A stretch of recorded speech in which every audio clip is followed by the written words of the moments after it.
Welcome to Viewpoints. I'm Heather Isbron, and with me today is Dr. George Tanner, Chief Learning Officer for the U.S. Department of Homeland Security. Welcome, George. Thank you very much, Heather. Well, you've been in your capacity for about a year and a half now.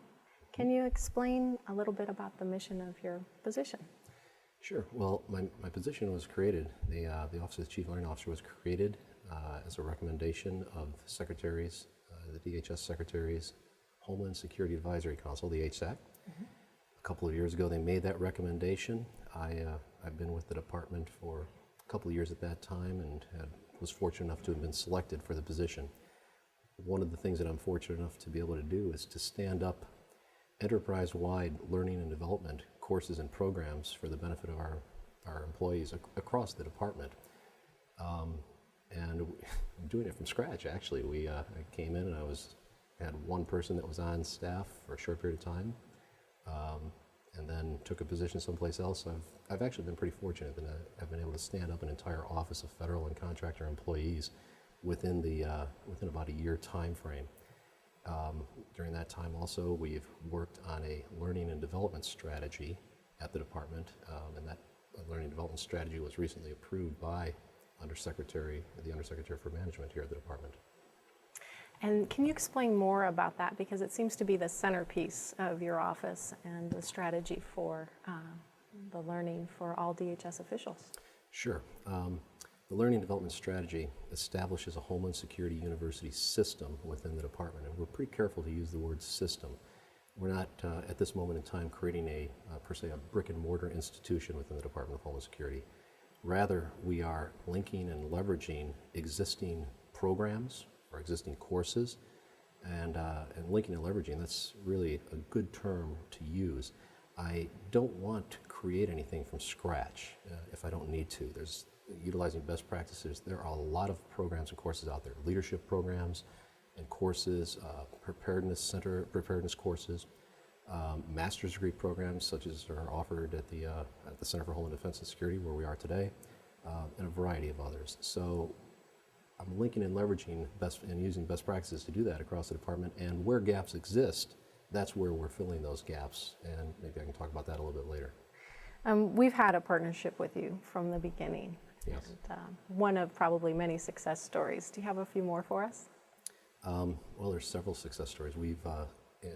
The Homeland Security University System consists of 4 pillars. There's a Leadership Institute, a Preparedness Center, a Homeland Security Academy, and academic and interagency outreach, all enabled by a learning management system called Discovery that we have successfully rolled out to the headquarters element of the department. Those elements such as Science and Technology Directorate, National Protection and Programs Directorate, the Management Directorate, the Office of Intelligence Analysis, DNDO, many others, those essentially that had no learning management system within their organization. And that was phase 1 of our deployment of our own internal LMS. The next phase will take place over the next 2 years, the FY08 and 09 timeframes, where we will migrate component LMSs. About 7 or 8 of our components have employee dedicated learning management systems. And we will migrate those in a staged and phased manner onto Discovery, so that by the end of the 09 timeframe, FY09, we will have a seamless connectivity across the department in order to deliver, then record, monitor, track, and report on training and professional development activities that are offered online. And that's just one facet of what we're doing. As I said, the learning management system is an enabler for the 4 pillars of our university system. Again, we have a Leadership Institute where we are creating literally cradle to grave, or leveraging component programs and then creating a few courses or programs, cradle to grave programs for our employees, ranging from one that we leverage with the Naval Post Grad School here, the Center for Homeland Defense and Security, an executive leadership development program we just kicked off today, as a matter of fact. We have a enterprise-wide, a department-wide senior executive service candidate development program where we are taking GS-15s, senior GS-15s, putting them through a very rigorous 18-month-long candidate development program so that we can grow our own SESs in the future. We have a DHS Fellows program for GS-14s and 15s and high-performing 13s that will assist us to transition in our succession planning and transition of government that will occur in the near future with the elections in 2008. No matter who wins the elections, Republicans, Democrats, doesn't matter, there will be a transition in government.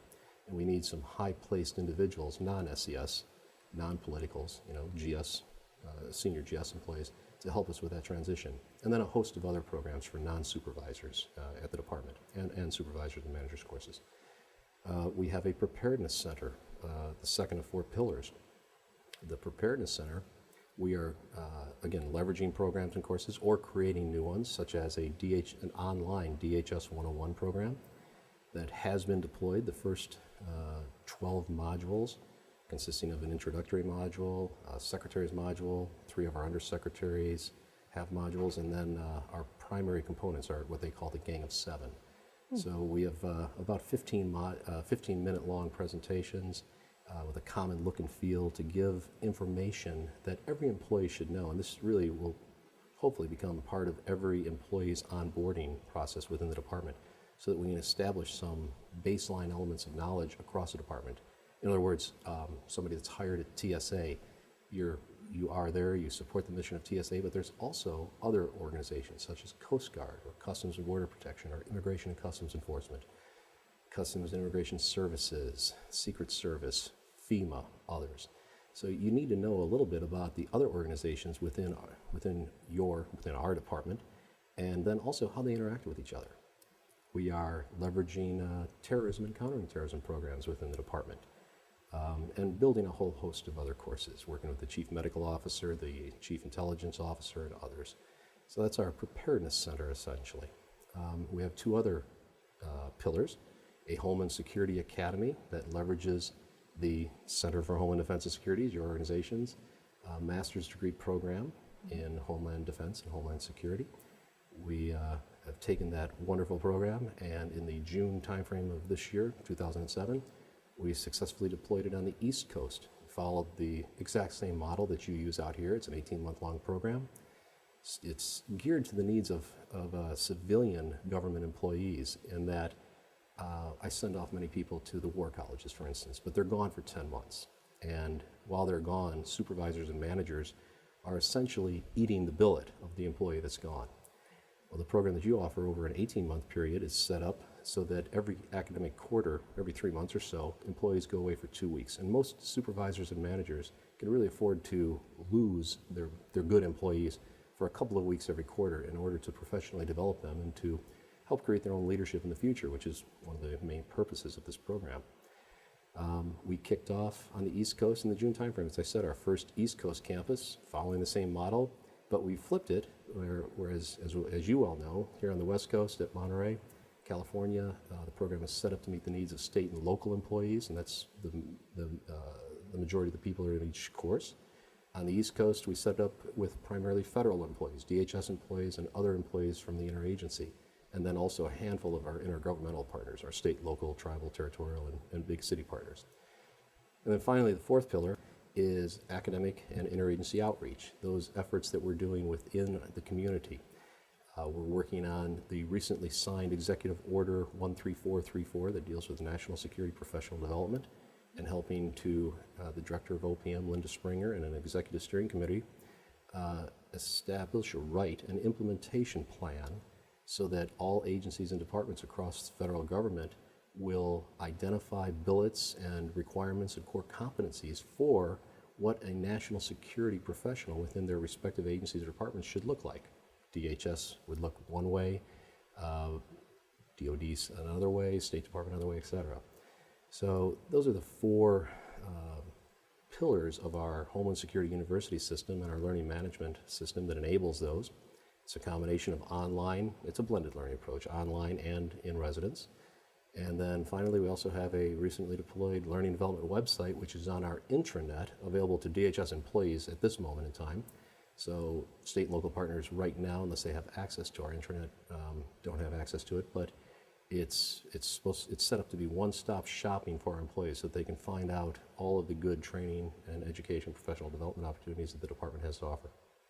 It sounds like you've been very busy. And if I could just kind of reiterate in a nutshell, it sounds like DHS has been very busy getting organized and offering a full spectrum of education opportunities for their employees from the beginning of their careers all the way up until graduate education.